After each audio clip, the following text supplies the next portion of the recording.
Namaku Ridwan. Ini adalah pengalaman mistis yang aku alami baru-baru ini. Aku bekerja di sebuah pabrik bersama teman-teman satu kampungku.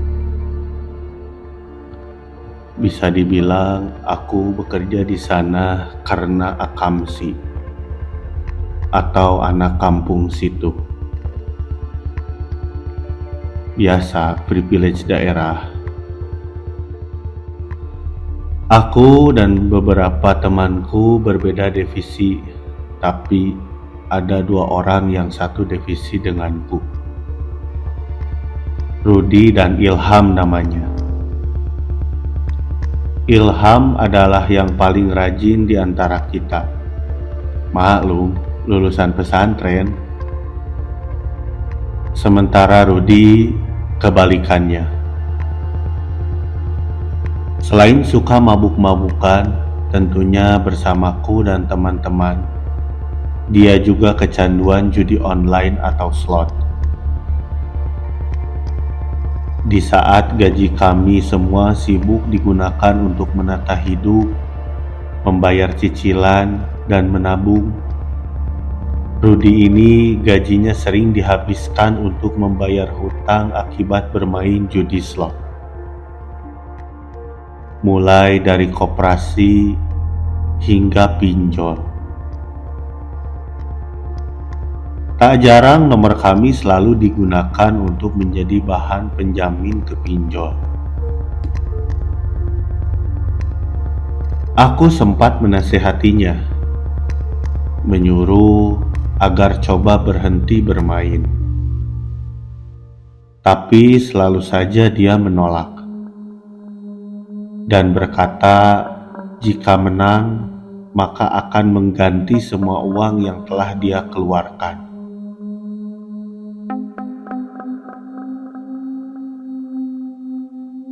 Udahlah Rud, berhenti aja mainnya.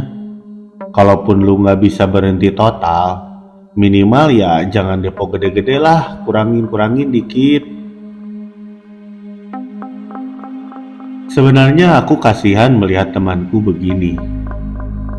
Apalagi dia tinggal bersama ibunya yang sudah tua dan sering pikun.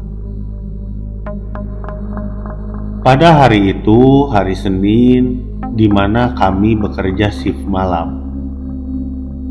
Seperti biasa, aku, Ilham, dan Rudi pergi bekerja dengan berjalan kaki bersama. Entah kenapa di hari itu, Rudi terlihat pucat dan tak bersemangat. Yang biasanya sepanjang jalan selalu pegang HP buat judi, kali ini tidak sama sekali. Bahkan terlihat sangat loyo. Lu kenapa Rud? Mabok obat lagi? Mata lu hitam tuh. Enggak Wan, aku sama sekali tak curiga dan asyik mengobrol dengan Ilham. Terlihat Rudi hanya diam saja. Pukul 10 tepat kami mulai bekerja. Karena sudah tahu porsi masing-masing, aku langsung sibuk dengan pekerjaanku. Pukul 2 pagi akhirnya waktu istirahat tiba. Aku lihat Rudi keluar dari gedung.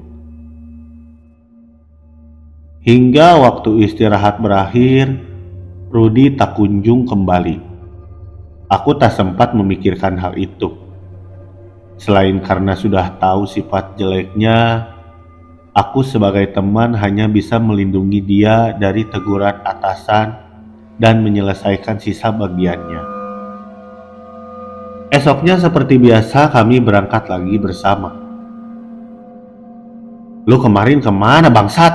Malah pergi. Untung Pak Bambang kagak ngamuk. Tanpa ekspresi dia hanya menatap dan tersenyum kepadaku. Hingga kejadian itu terus berulang. Bahkan sudah sampai 3 hari ini kami bekerja dan Rudy selalu menghilang di jam 2 pagi saat istirahat. Hingga tibalah di hari itu, hari Kamis malam Jumat. Aku di hari itu tidak bareng bersama Rudy. Sesampainya aku dan Ilham di pabrik, aku sudah ditunggu Pak Bambang. Ketika kami sedang menyapa Pak Bambang, Rudy akhirnya tiba di pabrik. "Rud, gimana sih kamu kerja? Jangan hilang mulu lah, capek saya. Meski kamu warga, tetap dong hormati kontrak. Jangan mentang-mentang yang punya wilayah." Rudy langsung kena omel Pak Bambang. Meski terlihat tegas, Pak Bambang ini justru bisa mengayomi kami walau beliau bukan orang sini. "Maafkan saya ya Pak, saya selama ini selalu merepotkan Bapak," jawab Rudy dengan senyumnya yang aneh lalu berbalik ke arahku. "Wan, tolong bilangin ke keluarga saya ya. Tolong bayarin hutang-hutang saya. Berat punggung saya, kaki saya sakit untuk melangkah," dia berkata sambil pergi menuju ke pabrik. Aku, Ilham, dan Pak Bambang sontak bingung dengan apa yang Rudy katakan. Baru saja kita mau masuk ke dalam, tiba-tiba teleponku berdering dan itu adalah nomor Rudy. Ah, ngapain dia telepon? Barusan kan udah masuk ke dalam. Tak aku angkat dan ku reject saja, takutnya itu hanya iseng. Terdengar lagi suara teleponku berdering dan masih dari Rudy. Karena kesal, aku angkat telepon itu dan langsung mengoceh. "Ngapain sih lu telepon-telepon?" Tapi jawaban yang aku dapatkan bukanlah dari Rudy. Itu adalah suara kakak laki-laki Rudy. "Ridwan, bisa minta tolong bilangin ke atasan kamu, Rudy hari ini nggak bisa masuk dan dinyatakan meninggal dunia." "Hah? Meninggal? Bukannya tadi dia masuk bang? Dia tadi bareng saya ke dalam. Ini saya masih di luar sama Ilham dan Pak Bambang. Jangan ngacauan, ini saya lagi di rumah. Jasadnya mau sudah dikafani." Aku langsung menyampaikan apa yang aku dengar barusan di telepon kepada Pak Bambang dan Ilham. Mereka seketika diam dan kaget. Lalu kami bertiga langsung berangkat ke rumah Rudy setelah menitipkan kerjaan ke rekan-rekanku yang lain. Sesampainya di rumah Rudy, aku melihat jasad Rudy yang sudah dikafani dan disolatkan. Aku bertanya pada keluarganya kenapa Rudy bisa meninggal.